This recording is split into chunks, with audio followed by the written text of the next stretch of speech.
At 27, I was convinced I understood how life worked. I had plans, detailed ones. I knew where I wanted to go, how hard I was willing to work, and what success was supposed to look like.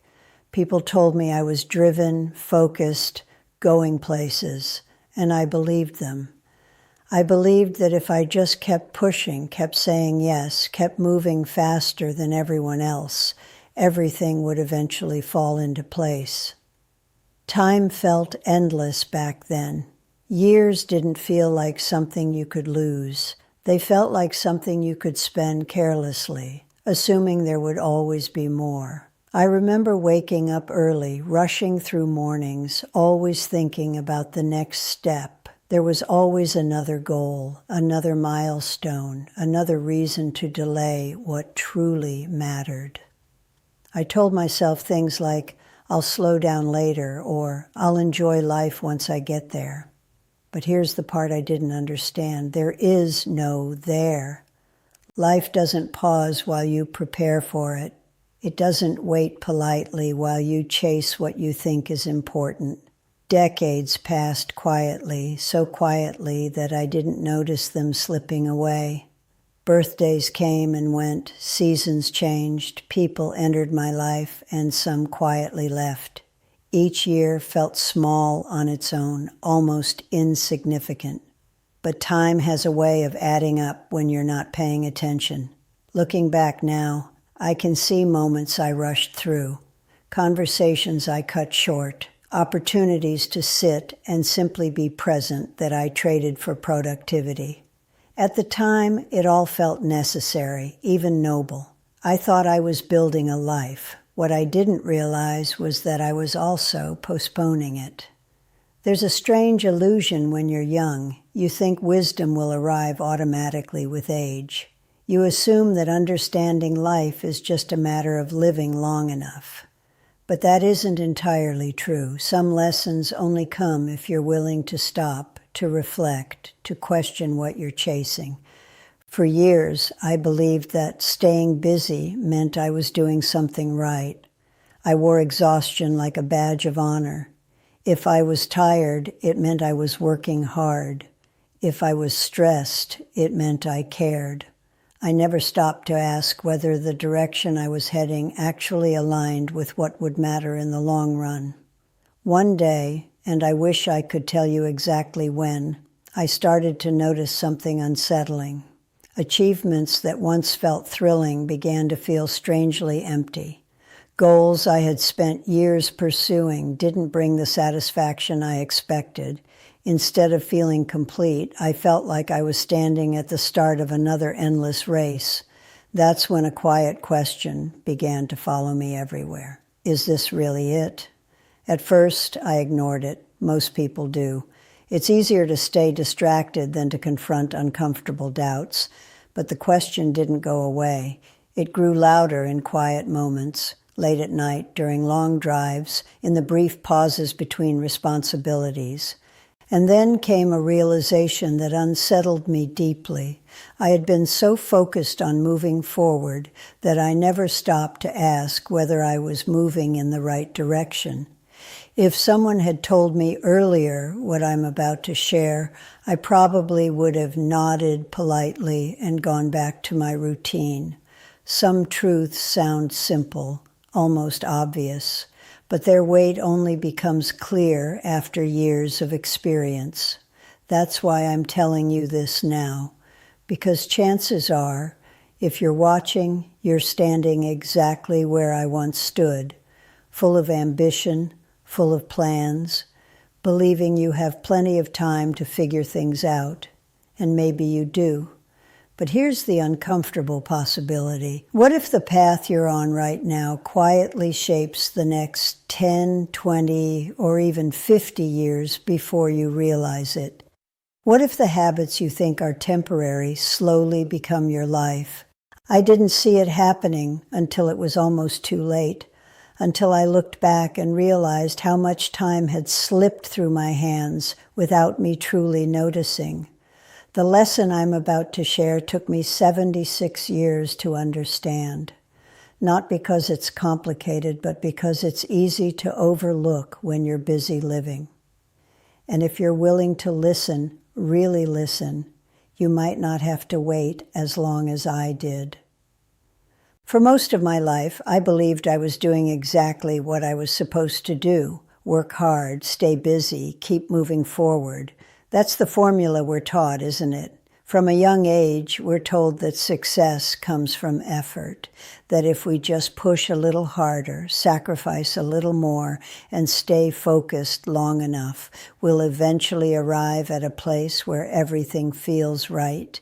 And so I followed that script without question. My days became structured around productivity. Every hour had a purpose. Every decision was weighed against progress. I measured my worth by how much I accomplished and how useful I appeared to others. On the surface, it looked like discipline. From the outside, people admired it, but underneath, something subtle was happening, something I didn't notice until much later. I was slowly becoming trapped in a cycle that felt productive but quietly disconnected me from what truly mattered. You see, busyness has a way of disguising itself as purpose. When you're constantly occupied, you don't have to sit with difficult questions. You don't have to confront whether you're actually fulfilled or just distracted. Activity creates the comforting illusion that you're moving forward, even when you might simply be running in circles. There were years when my schedule was so full that silence felt unfamiliar. If I had a free moment, I filled it. Another task, another responsibility, another goal to chase. I told myself that slowing down would mean falling behind. Looking back, I realized I wasn't just chasing success. I was chasing approval from society, from peers, even from myself. There's a quiet pressure to live up to expectations, to prove that you're doing something meaningful with your life. And sometimes that pressure leads you to pursue things that look impressive but don't necessarily bring you peace. I remember reaching milestones I had worked toward for years. Each achievement came with a brief surge of excitement, a moment of validation, but the feeling never lasted. Soon enough, the question returned, what's next? It became a pattern. Accomplish, celebrate briefly, then move the goalpost further away. At the time, I interpreted this restlessness as ambition. I thought it meant I was driven, but in truth it was a sign that I was searching for something I couldn't quite name. One day I heard a phrase that unsettled me deeply. Make sure you're not climbing a ladder that's leaning against the wrong wall. I brushed it off at first. It sounded philosophical, interesting but not urgent. After all, I was making progress. Things were working, or so I believed. Years later, that phrase came back to me with a weight I couldn't ignore, because I began to notice that despite all the effort, despite the long hours and constant striving, there was a quiet sense of emptiness I couldn't explain. It wasn't dramatic or overwhelming, just a persistent feeling that something essential was missing. What made it more confusing was that, by most standards, I was doing well. From the outside, there was nothing obviously wrong, and that's what makes this trap so powerful. It doesn't announce itself loudly. It whispers. It tells you that you're on the right path because you're busy. It convinces you that exhaustion is proof of dedication. It reassures you that fulfillment will come later, after the next achievement, the next milestone, the next phase of life. But later has a way of constantly moving further away. There were moments, small, quiet moments, when I felt an urge to pause and reflect, to ask whether the direction I was heading aligned with what truly mattered to me. Yet I often ignored those impulses, telling myself there would be time for reflection someday. Someday is a comforting word. It allows you to postpone important questions indefinitely. The truth is, many people spend years, even decades, chasing goals that were never truly theirs, driven by expectations they never fully examined. And because the pursuit looks admirable, few stop to question it. I certainly didn't. It wasn't until much later that I began to see the pattern clearly. I had equated being busy with being fulfilled. I had assumed that progress automatically meant purpose. But the two are not always the same. There's a difference between moving forward and moving in the right direction, and it's surprisingly easy to confuse the two when you're caught up in the momentum of everyday life. If you're listening closely, you might recognize this feeling, that subtle tension between what you're doing and what you truly want. It doesn't always show up as dissatisfaction. Sometimes it's just a quiet sense that something is slightly out of alignment. For years, I ignored that feeling, and I'm not alone. Most people do, until something happens that forces them to stop, to reassess, to confront the possibility that they've been chasing the wrong priorities. What that moment looked like for me is something I'll share next. There's a moment in many lives that doesn't arrive with warning. It doesn't announce itself as a turning point. It doesn't feel dramatic at first. In fact, it often begins quietly, like any other ordinary day. For me, it started with a phone call. I still remember the sound of the voice on the other end, calm but carrying a weight that immediately made my chest tighten. In that instant, something inside me sensed that life was about to shift in a way I couldn't control. The details aren't as important as what followed. What matters is the realization that settled over me in the days afterward, a realization that felt both obvious and deeply unsettling. Time is not guaranteed. Up until then, I had lived with an unspoken assumption that there would always be more opportunities.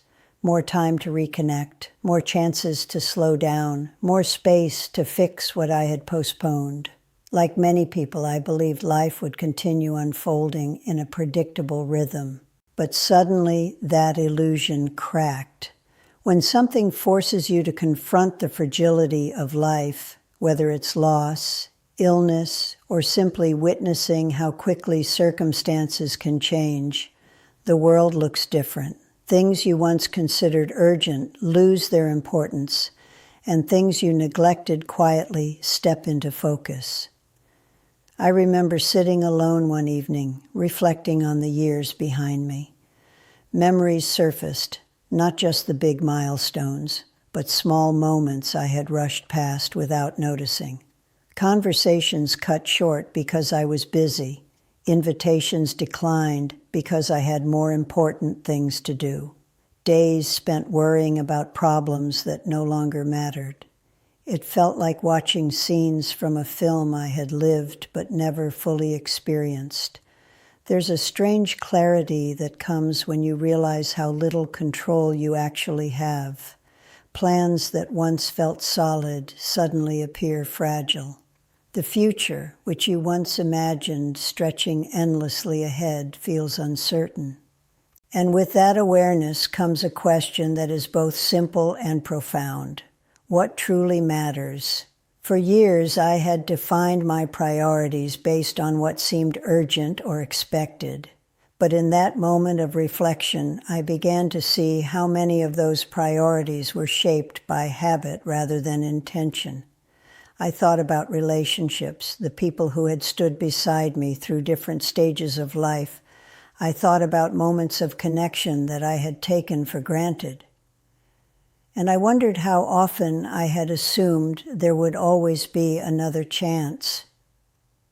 One memory in particular stayed with me. I recalled a conversation from years earlier, a simple exchange that I had rushed through because I was preoccupied. At the time, it seemed insignificant, but now, looking back, I realized how meaningful it could have been if I had been fully present. That realization carried a quiet ache. It wasn't regret in the dramatic sense, but a gentle awareness that life is made up of moments that cannot be revisited once they pass. And the more I reflected, the more I understood how easily those moments slip by when your attention is elsewhere. Over the following weeks, I noticed subtle shifts in how I saw the world. Things that once felt stressful began to seem trivial. Conversations felt more meaningful. Even ordinary experiences, a walk outside, a quiet cup of tea, a simple laugh, carried a depth I hadn't fully appreciated before. It was as though a lens had been adjusted, bringing into focus what had always been there but overlooked. This wasn't a sudden transformation or a dramatic change overnight. Rather, it was a gradual awakening. A slow recognition that the way I had been living needed to be reconsidered. I began asking myself questions I had avoided for years. Was I spending my time in ways that reflected what I truly valued? Was I present with the people who mattered most? Was I pursuing goals that aligned with the kind of life I wanted to live, or simply following momentum? These questions didn't have immediate answers, but asking them marked the beginning of a shift. Sometimes it takes a moment of vulnerability to see clearly, not because life becomes easier, but because distractions fall away, leaving you face to face with what's real. If there's one thing I learned from that experience, it's this. Clarity often emerges when you're forced to slow down. When circumstances remind you that time is precious precisely because it is limited. That moment didn't solve everything. It didn't erase uncertainty or remove challenges. But it opened a door, one that led me to reconsider how I was living and what I truly wanted to prioritize. And through that reflection, I began to uncover a lesson that had been waiting quietly beneath the surface all along. A lesson that most people hear, but few fully understand, until life gives them a reason to listen. After everything, the years of chasing, the quiet unease, the moment that forced me to stop and reflect, I finally began to understand something that had always been right in front of me. The lesson wasn't complicated. In fact, that's exactly why most people overlook it. We spend so much of our lives preparing for the future that we forget to live in the present. We assume that happiness, peace, or fulfillment will arrive once certain conditions are met, once we achieve enough, earn enough, fix enough, or become enough. But life doesn't work that way. What I came to realize is this. The quality of your life is shaped less by what you accumulate and more by how you experience each moment along the way. For years, I believed that success would eventually bring a sense of completion, that if I worked hard enough, I would reach a point where everything felt settled. Yet every milestone simply opened the door to another pursuit. The finish line kept moving. It took me a long time to understand that fulfillment isn't something waiting for you at the end of the road. It's something you either cultivate now or postpone indefinitely. This realization changed how I saw time. Instead of viewing days as steps toward a distant goal, I began to see them as life itself. Each ordinary moment, conversations, small routines, quiet reflections, carried a significance I had previously ignored. I also learned that attention is one of the most valuable things you can offer. Where you place your focus shapes your experience more than any external circumstance. When your attention is scattered, life feels rushed and fragmented. When you're present, even simple experiences feel meaningful. Another part of the lesson was recognizing how easily we fall into patterns without questioning them. Many of us inherit ideas about what a successful life should look like, and we follow those ideas without asking whether they truly resonate with us. There's nothing wrong with ambition or striving, but without reflection, they can lead you down paths that don't align with your deeper values. I began to ask myself a simple question each day. Am I living in a way that I would be at peace remembering? That question has a way of clarifying priorities. It doesn't mean abandoning responsibilities or avoiding challenges. Rather, it means approaching life with intention, choosing actions that reflect what truly matters rather than simply reacting to expectations. Perhaps the most surprising part of this lesson was realizing how little is required to feel content. Meaning isn't always found in grand achievements. Often it emerges in moments of connection, gratitude, and quiet awareness. Yet despite its simplicity, this is a lesson many people hear repeatedly without fully absorbing because it runs counter to the constant push for more, faster, better. Understanding it doesn't happen all at once. It unfolds gradually through reflection and experience. And once you begin to see it, you start to notice how differently you move through the world, with a little more patience, a little more clarity, and a deeper appreciation for the time you have. Still, knowing the lesson isn't enough. What matters most is what you do with it, and why waiting to act on it can be the costliest mistake of all. If there's one thing I wish someone had told me earlier, not just told me, but helped me truly understand, it's this. You don't realize how valuable time is until you start noticing how little of it remains. For most of my life, I lived with the quiet assumption that there would always be another chance, another year to make changes, another opportunity to say what needed to be said, another moment to slow down and appreciate what was in front of me. But life rarely unfolds according to our assumptions. The truth is, the days don't announce their importance while you're living them. Ordinary moments, the conversations, the routines, the small decisions, don't feel significant at the time. Yet, when you look back, you see that these were the moments that quietly shaped your life. That's why my message to you is simple but urgent.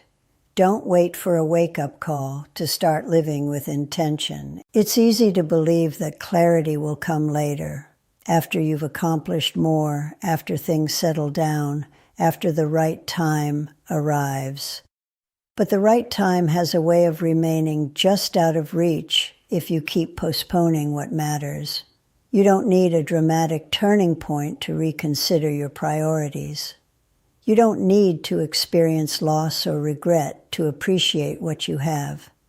Awareness can begin now, in this moment, if you choose to pause and reflect. Ask yourself, if you look back years from now, what would you wish you had paid more attention to? Would it be the people who care about you, the experiences you rush through, the dreams you quietly set aside because they didn't fit your schedule? These questions aren't meant to create pressure. They're meant to create perspective. Because once you see how quickly time moves, you start to understand that small changes today can shape the direction of your life in meaningful ways. Spend time with people who matter. Be present in conversations. Allow yourself moments of stillness. Pursue goals that align with your values, not just expectations. You don't have to change everything overnight. Even small shifts, choosing to listen more deeply, to appreciate simple experiences, to act with intention, can create a ripple effect over time. What I've learned is that a meaningful life isn't built through grand gestures alone. It's built through consistent, mindful choices, the kind that often go unnoticed in the moment, but become deeply significant in hindsight. If my journey has taught me anything, it's that wisdom often arrives quietly, and sometimes later than we expect. But you have the advantage of hearing this now, before decades pass unnoticed. So take this as a gentle reminder, not a warning filled with fear, but an invitation to live more consciously. Notice the moments that matter. Question what truly deserves your time. Choose what aligns with the life you want to remember, because you don't need to wait 76 years to learn what truly matters. You can start today.